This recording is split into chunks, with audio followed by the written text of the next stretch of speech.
Čeprav splošno mnenje med časnikarji je, da to intervju, vsaj v Sloveniji, ni nekako čislana zvrst.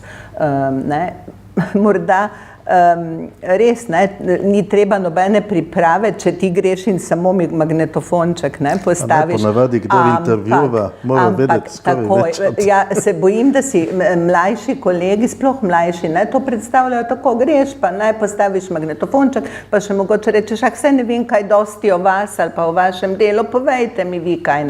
A potem to res ni nek napor. Če pa ti hočeš narediti dober intervju, pa ta zahteva veliko priprave.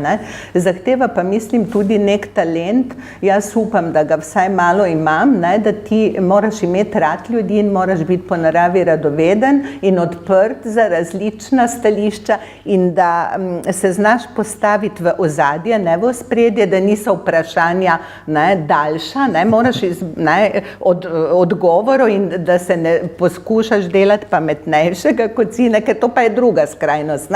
Ena je ta, da se nič ne pripraviš in druga ta, da hočeš biti pametnejši od sogovornika in te v bistvu bolj zanimaš sam sebe, kot pa da te zanima sogovornik.